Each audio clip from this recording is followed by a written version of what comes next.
శ్రీమాత్రే నమః. అందరికీ నమస్కారం. మార్గశిర మాసంలో వచ్చే శుక్లపక్ష షష్ఠి తిథిని సుబ్రహ్మణ్య షష్ఠిగా ఎంతో భక్తి శ్రద్ధలతో జరుపుకుంటారు. మరి సుబ్రహ్మణ్యేశ్వర స్వామిని మార్గశిర షష్ఠి రోజున ఎందుకు పూజిస్తారు? కుమారస్వామిగా ఎందుకు పిలుస్తారు? షణ్ముఖుడు సర్పరూపంలో ఎందుకు ఆరాధిస్తారు? సంతానం కోసము సుబ్రహ్మణ్యేశ్వర స్వామిని ఎందుకు పూజిస్తారు? కార్తికేయుడి జన్మ రహస్యం ఏమిటి?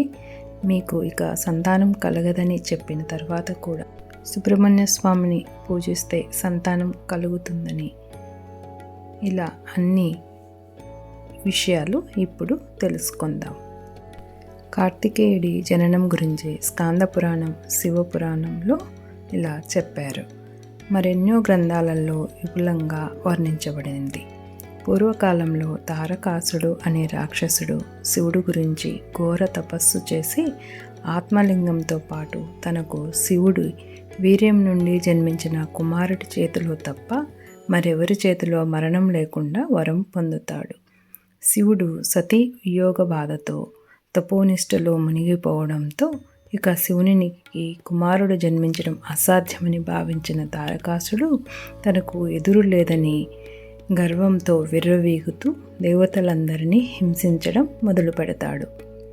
తారకాసుడు పెట్టే బాధలు రోజు రోజుకి శృతిమించడంతో వాటిని భరించలేక ఇంద్రాది దేవతలంతా కలిసి బ్రహ్మదేవుడు వద్దకు వెళ్ళి తారకాసుడి భార్య నుంచి తనను రక్షించమని వేడుకుంటారు. దేవతలు మొరను ఆలకించిన బ్రహ్మ తారకాసుడి మరణం కేవలము శివపార్వతులకు జన్మించబోయే పుత్రుడి వలనే సాధ్యమవుతుందని, ముందు మీరు శివుడిని తపస్సు నుంచి మేలుకొల్పి పార్వతీదేవి వైపు ఆయన మనసు వెళ్ళే విధంగా చేయమని చెప్తాడు. తపోనిష్టలో ఉన్న పరమేశ్వరుడితో పార్వతీదేవి పట్ల అనురక్తిని కలిగించడానికి మన్మధుడిని దేవతలు పంపిస్తారు. మన్మధుడు శివుని పూలపానంతో కొట్టి ఆయన్ని తపోభంగం కలిగించిన కోపోదిక్రుడైన పరమేశ్వరుడు మన్మధుని తన మూడవ కంటితో భస్మం చేస్తాడు. ఆ సమయంలో దేవతలందరూ కలిసి శివుని దగ్గరికి చేరి తమను తారకాసుడి బారి నుంచి రక్షించమని వేడుకుంటారు. వారి అభ్యర్థనను మన్నించి భోళాశంకరుడు పార్వతీదేవి వైపు తన మనసుని మళ్లించాడు. అలా శివపార్వతుల శృంగారకేళి కొన్ని వందల సంవత్సరాల పాటు సాగుతుంది.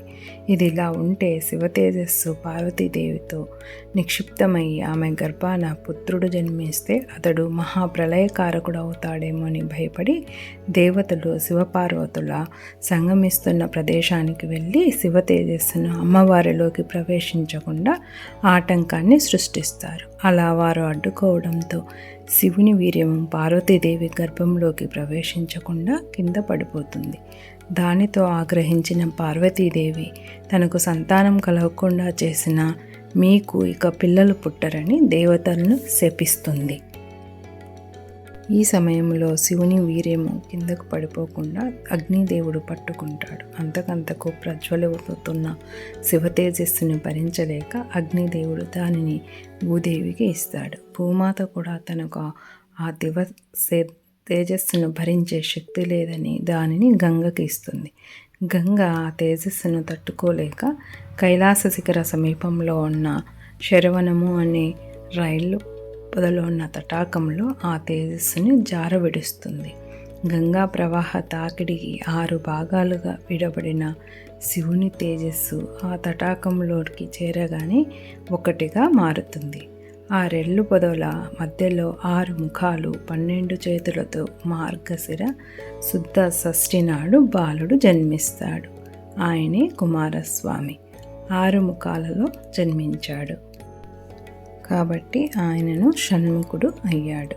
శరవణంలో జన్మించిన షణ్ముఖుడిని పార్వతీదేవి పుత్రవాత్సల్యంతో అక్కున చేర్చుకొని స్కంద అని పిలువగా ఆయన స్కందుడు అయ్యాడు. మునికన్యలైన కృతికలు అతడికి స్తన్యమిచ్చి పాలు ఇచ్చి పెంచడం వలన కార్తికేయుడు అయ్యాడు. అలా పెరిగి పెద్దవాడైన కార్తికేయుడు దేవతలను సేనాధిపత్యం తీసుకొని వారిని హింసిస్తున్న తారకాసురుడిది భీకర యుద్ధం చేసి అతడిని అతడి మెడలో ఉన్న ఆత్మలింగాన్ని ఛేదించి అతడిని సంహరిస్తాడు.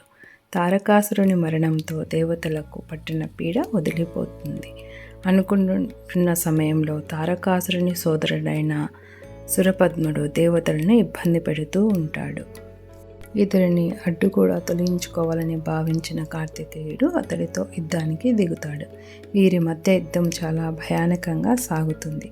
యుద్ధంలో 6వ రోజున సురపద్ముడు పక్షి రూపం ధరించి యుద్ధానికి వస్తాడు. ఆ పక్షి మీద కుమారస్వామి తన శూలాన్ని ప్రయోగించి దాన్ని 2 ఖండాలుగా చీలుస్తాడు. అలా విడిపడిన ఆ 2 ఖండాలు నెమలి కోడిపుంజులుగా మారి తమను రక్షించమని కుమారస్వామిని శరణు వేడుతాయి. వారి మొరను ఆలకించి స్కందుడు వాటిపై కరుణ చూపి నెమలిని వాహనంగా, కోడిని ధ్వజంగా చేసుకుంటాడు.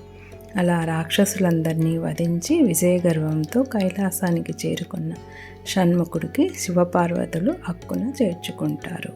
ఇదే సమయంలో బ్రహ్మమాసన పుత్రులు ఆయన సనక సనందనాథులు కైలాసానికి వస్తారు. వీరు దిగంబరులు, కేవలం అంగవస్త్రాలను మాత్రమే ధరిస్తారు. మరోవైపు సరస్వతి, సచీదేవి మొదలగు దేవతా స్త్రీలు కలిసి అదే సమయంలో పార్వతీదేవి దర్శనానికి కైలాసానికి వస్తారు. ఒకవైపు దివ్యాభరణాలు ధరించి పట్టుచీరలతో వెలిగిపోతున్న దేవతా స్త్రీలు, మరోవైపు దిగంబరులైన సనక సందనాథులు. వీరి మధ్య ఉన్న వైవిధ్యాన్ని గమనించిన పార్వతీదేవి వడిలో ఉన్న కుమారస్వామిని ఒక్కసారిగా పక్కున నవ్వుతాడు. కుమారస్వామి సనక సనందనాథుల చూసి హేళనగా నవ్వడంతో ఆగ్రహించిన పార్వతీదేవి కుమారుని మందలించి నీవు చాలా పెద్ద తప్పు చేశావని, దానికి ప్రాయశ్చిత్తం చేసుకోమని చెబుతుంది. దీంతో తన తప్పును అంగీకరించిన కార్తికేయుడు ప్రాయశ్చిత్తం చేసుకోవడానికి సర్పరూపాన్ని ధరించి పదునైన రాళ్ల మీద ముళ్ళ పొదలకుండా పాకుతూ ఒక పుట్టలోనికి చేరి అక్కడ 60 సంవత్సరాల పాటు తపస్సు చేస్తాడు. అలా స్కందుడు తపస్సు చేసిన ప్రదేశమే మోహినీపురము. ఇది కాలక్రమంలో మోపిదేవిగా మారింది.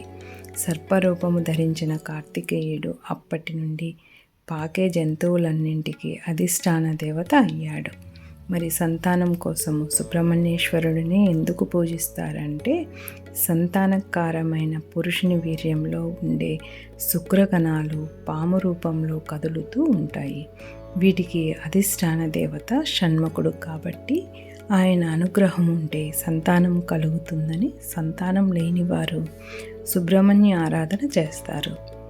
కార్తికేయుడు సర్పరూపము దాల్చడము మరో కథ కూడా ఉంది. గణపతికి విజ్ఞాధిపత్యం ఇవ్వడంతో పార్వతీ పరమేశ్వరుల పైన అలిగిన కుమారస్వామి కోపంతో తపస్సు చేసుకోవడానికి క్రౌంచ పర్వతము అనగా శ్రీశైల పర్వతం మీదికి వస్తాడు.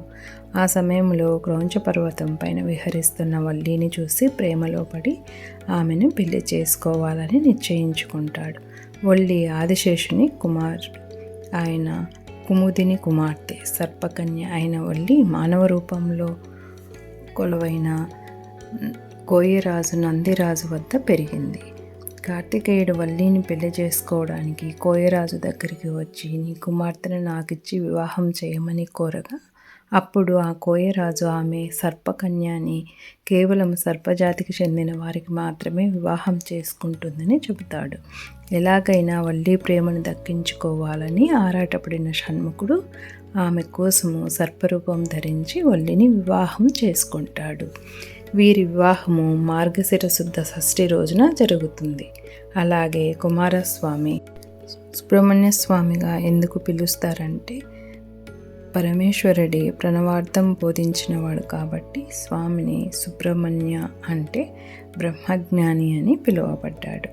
సుబ్రహ్మణ్య షష్ఠి రోజున వల్లి దేవసేన సహిత సుబ్రహ్మణ్యేశ్వర స్వామిని పూజించడం వల్ల జాతకంలో నాగదోషాలన్నీ తొలగిపోతాయి. షష్ఠి రోజున సుబ్రహ్మణ్య ఆరాధన చేయడం వల్ల సంతానం కలగని వారికి సంతానము, వివాహం కాని వారికి వివాహము జరుగుతాయని పండితులు చెబుతున్నారు. అలాగే జాతకంలో కుజదోషము, కాలసర్పదోషాలు ఉన్నప్పుడు ఈ సుబ్రహ్మణ్య షష్ఠి రోజున స్వామివారికి వివాహం జరిపిస్తే ఆ దోషాలన్నీ తొలగిపోతాయట. ఎంతో పవిత్రమైన సుబ్రహ్మణ్య షష్ఠి పండుగ రోజున స్కందోత్పత్తి కథను విన్నా చదివినా వివాహము కాని వారికి వివాహం జరుగుతుంది, సంతానం లేని వారికి సంతానము కలుగుతుంది, అనారోగ్యంతో బాధపడే వారికి అనారోగ్య సమస్యలన్నీ తీరిపోతాయి పురాణాల్లో చెప్పబడింది.